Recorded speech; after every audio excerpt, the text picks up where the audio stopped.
Kannada Renukacharya with Suvarna girls ವಿಶೇಷ ಕಾರ್ಯಕ್ರಮಕ್ಕೆ ಮತ್ತೊಮ್ಮೆ ಸ್ವಾಗತ ವೀಕ್ಷಕರೇ. ಇವತ್ತು ನಮ್ಮ ಜೊತೆ ವಿಶೇಷ ಅತಿಥಿ ಇದ್ದಾರೆ. ಇವರು ಹೊಗಳದಾಗ ಹಿಗ್ಗದೆ, ತೆಗಳದಾಗ ಕುಗದೆ, ಯಾವುದಕ್ಕೂ ಜಗ್ಗದಂತಹ ವ್ಯಕ್ತಿತ್ವ ಇವ್ರದ್ದು. ಸೊ ಅವ್ರ ಜೊತೆ ಇನ್ನಷ್ಟು ಮಾತಾಡೋಣ ಬನ್ನಿ. ಸೊ ಸರ್, ನಿಮ್ಮದು ಇನ್ನೊಂದು ಹವ್ಯಾಸ ಇದೆ ಅಂತ ಕೇಳಲ್ಪಟ್ಟಿದ್ದೀವಿ. ಯೋಗವನ್ನು ತುಂಬ ಚೆನ್ನಾಗಿ ಮಾಡ್ತೀರಾ, ಯಾವತ್ತೂ ಕೂಡ ತಪ್ಪದಂತೆ ಯೋಗಾಭ್ಯಾಸ ಮಾಡ್ತೀರಾ ಅಂತ. ಸೊ ಇದಕ್ಕೆ ನಿಮ್ಮದು ಯಾರು ಸ್ಫೂರ್ತಿ ಈ ಯೋಗಾಭ್ಯಾಸಕ್ಕೆ ಅಂತ? ನಮ್ಮ ತಂದೆಯವರ ಸ್ಫೂರ್ತಿ. ಬೆಳಗ್ಗೆ 5 ಗಂಟೆಗೆ ಯೋಗಾಭ್ಯಾಸ ಮಾಡಿದ್ರು. ಆ ಸಂದರ್ಭದಲ್ಲಿ ನಾನು ನಮ್ಮ ಸಹೋದರ ಯೋಗಾಭ್ಯಾಸ ಮಾಡ್ತಿದ್ವಿ.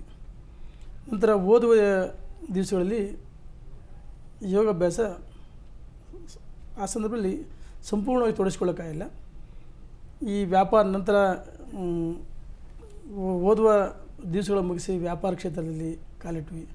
ಆ ದಿವಸದಲ್ಲಿ ನಿರಂತರವಾಗಿ ನಮ್ಮನ್ನು ತೊಡಗಿಸ್ಕೊಂಡಿದ್ವಿ. ನಂತರ ರಾಜಕೀಯ ಕ್ಷೇತ್ರ ಬಂದಾಗ ಬಹಳ ಒತ್ತಡಗಳ ಮಧ್ಯೆ, ಈ ಮೊಬೈಲ್ಗಳು ಒತ್ತಡಗಳ ಮಧ್ಯೆ ಹೆಚ್ಚು ಶ್ರಮ ಆಗ್ತಿತ್ತು. ಆ ಸಂದರ್ಭದಲ್ಲಿ ಬೆಳಗ್ಗೆ ನಿರಂತರವಾಗಿ ಯೋಗ ಮಾಡಲೇಬೇಕಂತ ಕೆಲವರು ಹೆಂಗೆ ಒಬ್ಬೊಬ್ರಿಗೊಂದು ದುಶ್ಚಟ ಇರ್ತದೆ. ಅಂದರೆ ನನಗೆ ಯೋಗ ಮಾಡೋದು, ವಾಕ್ ಮಾಡೋದು, ವಾಯು ಹೊರಬಾರ್ದು ದುಶ್ಚಟ. ಅಲ್ಲ, ಈಗ ಕುಟುಂಬಕ್ಕೆ ಟೈಮ್ ಕೊಡೋದಕ್ಕಾಗಲ್ಲ ಅಂತ ಹೇಳ್ತಾ ಇದ್ರಿ. ಅಷ್ಟೊಂದು ಬ್ಯುಸಿ ಶೆಡ್ಯೂಲ್. ಮತ್ತು ಈಗಲೂ ಕೂಡ ಯೋಗಾಸನ ಕಂಟಿನ್ಯೂ ಮಾಡ್ತಾಯಿದ್ದೀರಾ? ಬೆಳಗ್ಗೆ 1 ಗಂಟೆ 30 ನಿಮಿಷ 45 ನಿಮಿಷ ಯೋಗ ಮಾಡ್ತೀನಿ. ಸಮಯ ಅದಕ್ಕಾಗಿ ಮೀಸಲಿಟ್ಟಿದ್ದೀನಿ. ರಾತ್ರಿ ಸಂದರ್ಭದಲ್ಲಿ ನಾನು ಹೊನ್ನಾಳಿ ಮತಕ್ಷೇತ್ರದಲ್ಲಿ ಇರ್ಬೋದು, ಬೆಂಗಳೂರಿಗೆ ಬಂದಾಗ 1 ಗಂಟೆ 10 ನಿಮಿಷ ವಾಯುವಾರ ಮಾಡ್ತೀನಿ. ಅಲ್ಲ, ಮತ್ತೊಂದು ಟೂರ್ ಹೊಡೆಯೋ ಅಭ್ಯಾಸ ಇದೆಯಂತೆ ರೇಣುಕಾಚಾರ್ಯ ಅವರಿಗೆ. ಹಳ್ಳಿ ಮೇಲೆ ಪ್ರವಾಸ, ಅದು ಬಿಟ್ಟರೆ ಜಿಲ್ಲಾಗಳ ಇಲಾಖೆ ಬಗ್ಗೆ ಪ್ರವಾಸ. ಟೂರು, ರೆಸಾರ್ಟ್ಗಳಿಗೆ ಹೋಗೋದೆಲ್ಲ ತುಂಬ ಇಷ್ಟ ಆಗುತ್ತಂತೆ ರೇಣುಕಾಚಾರ್ಯ ಅವರಿಗೆ, ಹೌದಲ್ವಾ? ರೆಸಾರ್ಟ್ಗಳಿಗೆ ಅದು ಹೋಗೋದು. ರಾಜಕಾರಣದಲ್ಲಿ ಸ್ವಲ್ಪ ವ್ಯತ್ಯಾಸಗಳದ ಕೆಲವು ಸಂದರ್ಭ ಬಹಳಷ್ಟು ಜನರಿಗೆ ಕನ್ಫ್ಯೂಷನ್ ಇದೆ. ನೀವು ಟೂರ್ ಹೆಸರಲ್ಲಿ ರಾಜಕೀಯ ಮಾಡ್ತೀರಾ ಅಥವಾ ರಾಜಕೀಯದ ಹೆಸರಲ್ಲಿ ಟೂರ್ ಮಾಡ್ತೀರಾ ಅಂತ ಗೊತ್ತಾಗಲ್ಲ ಅಂತಾರೆ. ಟೂರು ಯಾವ ಮಾಡಿದ್ವಿ ಅಂದರೆ, ಈ ಅಮೇರಿಕದಲ್ಲಿ ಅಕ್ಕ ಸಮಾವೇಶ 2 ಟೈಮ್ ಭಾಗವಹಿಸಿದ್ದೆ. ನಂತರ ರಾಜಕೀಯದಲ್ಲಿ ಸ್ವಲ್ಪ ವ್ಯತ್ಯಾಸಗಳಾದಾಗ ಹೋಗಿ ಬಂದ್ವಿ. ಅದು ಬಿಟ್ಟರೆ ಇನ್ನು ಕ್ಷೇತ್ರ, ಬೆಂಗಳೂರು ಇಲಾಖೆ ಇದ್ರ ಬಗ್ಗೆ ಹೆಚ್ಚು ನಾನು ಮಗ್ನನಾಗಿದ್ದೀನಿ. ಅಲ್ಲ, ನನಗೆ ಯಾಕೆ ಏನೋ ಡೌಟ್ ಆಗಿದೆ. ಯಾಕೆಂದ್ರೆ ಪಕ್ಕಾ ಏನು ಹೇಳಬಾರ್ದು ಅಂತ ಫಿಕ್ಸ್ ಆಗಿ ಬಂದ್ಬಿಡ್ತಾರೆ. ಯಾಕಂದ್ರೆ 6 ಜನ ಹುಡುಗಿರು ಕೂತಿದೀವಿ, ಪರ್ಸನಲ್ ವಿಷಯ ಕೇಳ್ತಿದೀವಿ, ನೀವೇನು ಬಿಟ್ಕೊಡ್ತಾನೆ ಇಲ್ಲ ಅಂದ್ರೆ ಎಲ್ಲ ವಿಷಯಗಳನ್ನ ನಾನು ಪ್ರಸ್ತಾಪ ಮಾಡಿ. ಯಾವತ್ತು ರಿಸರ್ವ್ ರೇಣುಕಾಚಾರ್ಯ ಯಾವತ್ತು ಓಪನ್. ನಮಗೇನ್ ಹೇಳ್ತಿದ್ರು ಅಂದ್ರೆ ಹಿಂಗೆ ರೇಣುಕಾಚಾರ್ಯ ಯಾವತ್ತು ನೀವು ಕೇಳಿ ಪ್ರಶ್ನೆಗೆ ಪಟಾಪಟ್ ಉತ್ತರ. ನಾನು ಬಹಳ ವಾಗ್ಮಿಯನೆಲ್ಲ, ಹಳ್ಳಿ ಐದ ಹೇಳಿ ಕೇಳಿ. ಅಲ್ಲ, ಆ ಹಳ್ಳಿ ಐದನೇ ಕಾಣಿಸ್ತಿಲ್ವಲ್ಲ ಇಲ್ಲಿ. ಹಳ್ಳಿ ಬಹುಶಃ ಏನಾಗಿದೆ ಅಂದ್ರೆ ಅವ್ರಿಗೆ ಪೊಲಿಟಿಕಲ್ ಬೈಟ್ ಗಳು ಕೊಟ್ಟು ಅದು ಇಂಟ್ರೆಸ್ಟಿಂಗ್ ಆಗಿರ್ತದೆ. ಬರೀ ರಾಜಕಾರಣಿ ಇದ್ದಾರೆ, ಹಳ್ಳಿ ಇಲ್ವೇ ಇಲ್ಲ. ನನ್ನ ಹವ್ಯಾಸ ನಾನು ನಗುವುದು, ಜನರನ್ನು ನಗಿಸೋದು. ನಗು ಜೊತೆ ನೀವು ನರ್ತಿಸ್ತಾ ಇರ್ತೀರಲ್ಲ, ಅದು ನಿಮ್ಮ ಆರೋಗ್ಯದ ಗುಟ್ಟ ಅಂತ. ನರ್ತನೆ ನಮಗೆ ಅದು ಹವ್ಯಾಸ ಅಲ್ಲ, ಸಾಂದರ್ಭಿಕವಾಗಿ ಈ ಕೆಲವು ಸಂದರ್ಭದಲ್ಲಿ ಯುವಕರಿಗೆ ಈಗ ಆ ಸಂದರ್ಭದಲ್ಲಿ ಏನೋ ಒಂದು ಪ್ರೇರಣೆ, ಒಂದು ಸ್ಟೆಪ್ಸ್ ಏನಿಲ್ಲ. ನಾನು ಕಲಾವಿದನೂ ಅಲ್ಲ, ನೃತ್ಯನೂ ಮಾಡ್ತಕ್ಕಂಥ ವ್ಯಕ್ತಿನೇ ಅಲ್ಲ, ಸಾಂದರ್ಭಿಕನೂ ಕೆಲವು ಸಲ ಸ್ಟೆಪ್ಸ್ ಹಾಕಿದ್ದೀನಿ. ಕಲ್ಚರು ಇದೆ. ಈಗ ನಮ್ಮ ಕಲ್ಚರ್ ಅದು. ಅಲ್ಲ, ಈಗ ಬಹುಶಃ ನನಗನ್ಸುತ್ತೆ ಆರಾಮಾಗಿ 6 ಜನ ಜೊತೆ ಮಧ್ಯೆ ಕೂತ್ ಮಾತಾಡ್ತಿದ್ದೀನಿ, ತಾವು ಸ್ಟೆಪ್ಸ್ ಹಾಕಿದ್ರೆ ಆನಂದ ನೋಡ್ತೀನಿ. ಅಲ್ಲ, ಯುವಕರಿಗೆ ಪ್ರೇರಣೆ ಕೊಡೋದಕ್ಕೆ ಅವ್ರು ಡಾನ್ಸ್ ಮಾಡ್ತಿದ್ರೆ ಅವ್ರಿಗೆ ಪ್ರೇರಣೆ ಬೇಕಾಗಿದೆ. ಬಹುಶಃ ಮ್ಯೂಸಿಕ್ ನೀವು 6 ಜನ ಕೂತಿದ್ದೀರಿ, ನೀವು ಸ್ಟೆಪ್ಸ್ ಹಾಕಿರ ನೋಡ್ತೀನಿ, ಅಥವಾ ಬೇರೆಯವ್ರು ನಿಮ್ಮ ನೃತ್ಯನೂ ಸ್ವಲ್ಪ ಅಳವಡಿಸ್ಕೋಬೋದ್ರೆ ಬೇರೆಯವ್ರು ನೋಡಿ. ಸುವರ್ಣ ವಾಹಿನಿಯಲ್ಲಿ. ಅಲ್ಲ, ಇನ್ನೊಂದೇನಂದ್ರೆ ಜನ ಯಾವಾಗ್ಲೂ ಒಂದು ಪ್ರಶ್ನೆ ಕೇಳ್ತಾರೆ, ರೇಣುಕಾಚಾರ್ಯ ಅವರು ಸ್ಟೆಪ್ಸ್ ಹಾಕುವಾಗ ರೇಣುಕಾಚಾರ್ಯ ಅವರಿಗೆ ಯಾರದು ಕೊರಿಯೋಗ್ರಾಫರು, ಆ ಡ್ಯಾನ್ಸ್ ಹೇಳ್ಕೊಡೋರು ಅಂತ? ಯಾರು ಸ್ಫೂರ್ತಿ, ಯಾರು ಹೇಳ್ಕೊಡ್ತಾರೆ ನಿಮ್ಗೆ? ನಾನೇ ಸ್ಫೂರ್ತಿ. ನೀವೇ ಕೊರಿಯೋಗ್ರಾಫರ್. ನಿಮ್ಮ ಹವ್ಯಾಸಗಳೇನು ಅಂದ್ರೆ ಪುಸ್ತಕ ಏನೋ ಓದ್ತೀರಾ, ಆ ಥರ ಏನೋ ಇಂಟ್ರೆಸ್ಟ್ ಇದೆಯಾ ನಿಮ್ಗೆ? ಹೇಗೆ? ಬಹುಶಃ ನಾನೇನಾದ್ರು ಪುಸ್ತಕ ಓದೋ ಅಭ್ಯಾಸ ಮಾಡ್ಕಿದ್ರೆ ರಾಜಕಾರಣಿ ಆಗ್ತಿರ್ಲಿಲ್ಲ, ಇಲ್ಲ ಸಾಹಿತಿ ಆಗ್ತಿದ್ರಿ, ಅಥವಾ ಕವಿಗಳು ಆಗ್ತಿದ್ದೆ. ನಮ್ಮ ಆ ರೀತಿ ಬುಕ್ಸ್ ಓದೋ ಅಭ್ಯಾಸ ಬೆಳೆಸ್ಕೊಳ್ಳಿಲ್ಲ. ಏನು ಓದದೇ ಇರೋ ರಾಜಕಾರಣಿಗಳಾಗ್ತಾರೆ. ಪುಸ್ತಕದಿಂದ ದೂರ ಇರೋರು ರಾಜಕೀಯಕ್ಕೆ ಹತ್ರ ಆಗ್ತಾರ ಅಂತ ಹೇಳ್ತಿದ್ದಾರೆ ಕೆಲವರು. ಎಷ್ಟೋ ಜನ ಸಾಹಿತಿಗಳು, ರಾಮಕೃಷ್ಣ ಹೆಗಡೆ ಅವರು, MP ಪ್ರಕಾಶ್ ಅಂತವರು, JH ಪಟೇಲ್ ಅಂತವರು, ಭಾಳ ಜನ ಅವರು ಬುಕ್ಸನ್ನು ಭಾಳ ಚೆನ್ನಾಗಿ ಅಭ್ಯಾಸ ಮಾಡಿ ಅವರು ಒಂದು ರೀತಿ ರಾಜಕಾರಣ ಮಾಡಿದವರು.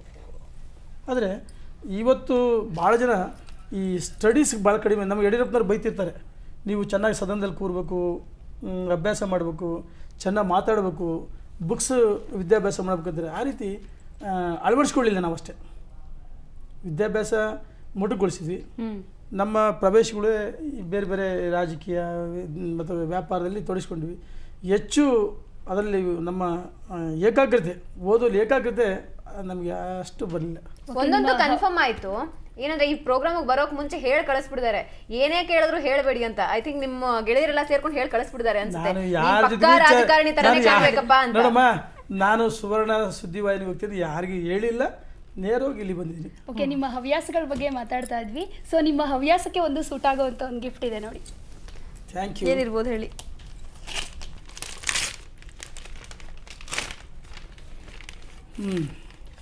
ಯೋಗಾಭ್ಯಾಸ.